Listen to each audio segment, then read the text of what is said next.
A lot of people were bad-mouthing you, but don't let that bother you. I can see that it was all nonsense. As I watched the credits roll over an impeccable soundtrack, I found myself reflecting on my journey through Kingdom Come Deliverance 2. This beautiful, unforgettable game captured my full attention for more than 70 hours, which is no easy feat, and I felt a strange concoction of emotions running through me. It was a sense of relief at how the story had wrapped up, and a come down from the adrenaline-fueled high that accompanied the final sequences of this wonderful game. I reveled in victory and mourned those I'd lost along the way, and of course, I looked to whatever would come next, as for all the hours I'd invested, my path through Kingdom Come Deliverance 2 was not yet finished. This is everything I ever wanted in a sequel, and so much more. In this comprehensive Kingdom Come Deliverance 2 review, I hope you'll come with me as I look back at one of the best games I have ever played. From the very opening sequences of Kingdom Come Deliverance 2, you're made aware that Warhorse Studios wants to transcend delivering just a game, and has chosen to offer players worldwide the ultimate cinematic experience. The soundtrack is bold and lifting, the visuals are stunning, and the acting right off the bat is nothing short of sumptuous. Kingdom Come Deliverance 2 does not mess around with a light-hearted introduction. Within the first hour of the game, you've seen slaughter and decimation at the hands of bandits and warriors, you've been left for dead, and your situation is looking dire. It's quite a callback to the first game, which was released in 2018 and opened very much in the same way. As the game unfolds, you'll be treated to a twisting, winding story packed with choices and consequences, which is exactly what I was hoping for. The paths you pick will shape the world around you, and from the relationships you embrace to the decisions you make midway through a conversation, everything means something. This is not just some medieval RPG, it goes far beyond that. In Kingdom Come Deliverance 2, you'll be forced to meander through an intense story with intrepid abandon,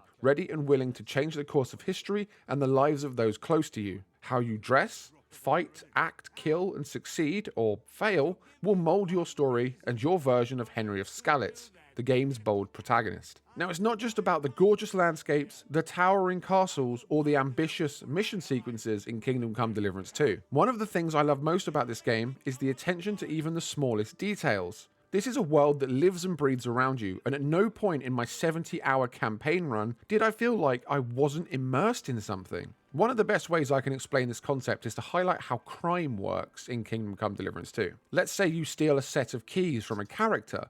You might return to their home later to find they've changed the locks on you. When you commit a crime against nobility, you're going to be more harshly pursued and punished than if you'd robbed a peasant. When you drop something on the floor, an NPC might steal it, but only if it suits their character or their desires. On the topic of NPCs, the game's named characters aren't just existing, they're living their lives and working through a schedule. They might wake up in their designated home, go to work, revel in the tavern in the evening, and then head home again for some food before going back to sleep. In one sequence, I saw a gaggle of women huddled outside the local pub having a chat, and when it started to rain, they moved under a shelter to get out of the bad weather but continue their conversation. In another sequence, I walked into a town covered in dirt and mud, and I was berated by the local innkeeper until I washed in a nearby trough, prompting him to praise me for a job well done and then engage with me in a much more friendly manner. These interactions feel almost unscripted, and they're a lot more common than you'd think. Time also plays a detailed role in Kingdom Come Deliverance 2. If you accept a side quest but you take too long to do something, you might miss some kind of deadline and you could fail the task. People are not waiting on you forever.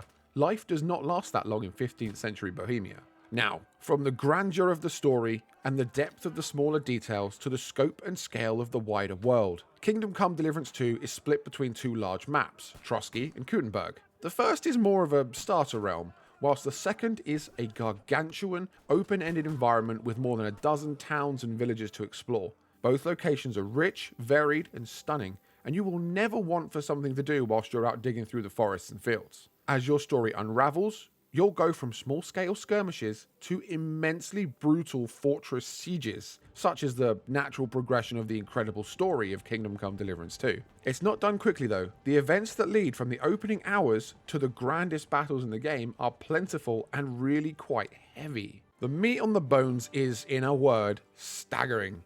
One of the things that kept slowing down my playthrough was the plethora of side content up for grabs, particularly the spontaneity of random events and side quests and the ability to just look. And I'm being literal when I say that. On more than one occasion, I found myself sitting down in a glade or in the middle of a village somewhere, soaking up the sunlight and the atmosphere around me, listening to the wind in the trees and the birds tweeting above me. In the distance, a cart would roll by, prompting a guard dog somewhere to bark loudly. And down the road, I could see two farmers sharing a joke as they passed each other by. The small details might be remarkable in Kingdom Come Deliverance 2, but it's the enormity of the game and the consistency of the world building and the environment around you that simply blows your mind. For 70 hours, I played a pre-release version of Kingdom Come Deliverance 2, but I'm pleased to report that I had no performance issues on PC, nor did I have any game-breaking bugs. I experienced some minor issues with things like shaders, some misbehaving AI, and some glitching ragdoll physics, but that was about it.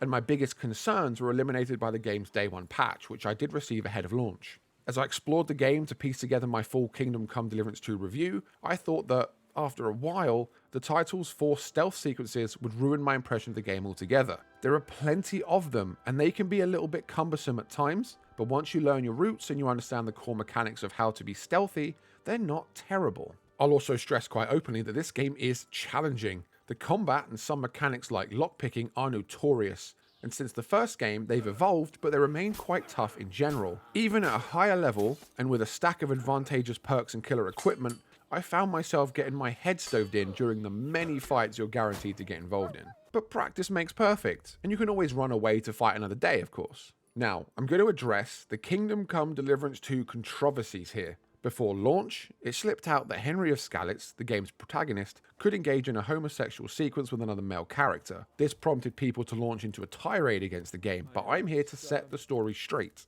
It's entirely optional. It's the result of a few choices that you're offered throughout the game, and it's beautifully portrayed by Warhorse Studios. It's not graphic, it's not gratuitous, and it makes sense given the circumstances and the story. In a similar vein, I was able to romance a female love interest and frequented the city baths for favors, so ignore the chatter of anyone deluded enough to judge without first experiencing what is on offer. Kingdom Come Deliverance 2 is beautiful in every aspect. It's deeply authentic and riddled with emotion and catharsis, and the way the story comes together is just perfection. It features my favourite trope, with all the game's heroes and villains coming together for a grand, full-scale, spectacular battle at the end of the adventure. It's not a bridge too far to suggest that Kingdom Come Deliverance 2 taught me something as well. From the codex packed full of historical information, to the real people, places, and events, there is a lot to break down from this title that is going to have you feeling like a genuine historian, rubbing shoulders with old kings, lords, and ladies. I implore you to buy and finish Kingdom Come Deliverance 2. The final cinematic cutscene made me yearn for this game to generate a sequel, and perhaps a few spin-off television shows and movies. I cannot stress how much of a fantastic time I had playing this game, and I am forever grateful to everyone at Warhorse and to Tom Mackay, Henry of Skalitz, and Luke Dale, Hans Capon, for their stellar work and performances. This monumental medieval adventure will have you living a double life, but in this one, you're a brave adventurer exploring the most faithful recreation of a real place I've ever seen in a game like this. From ethereal sequences packed with tearjerker scenes to a phenomenal weather engine, and from genuinely interesting side activities to a neat little photo mode, I cannot find one major fault with this game. It's been hard to find the words to accurately represent how phenomenal this game is. If I could sum up Kingdom Come Deliverance 2 in one, it would be this: masterpiece. Now, if you don't mind, I'm going back to Kingdom Come Deliverance 2. I've got a lot left to do, and this year, 3 expansions are set to be released, which means I've got many hours of gameplay left to unpack. Let me know in the comments what you think about Kingdom Come Deliverance 2, and I'll see you on the inside.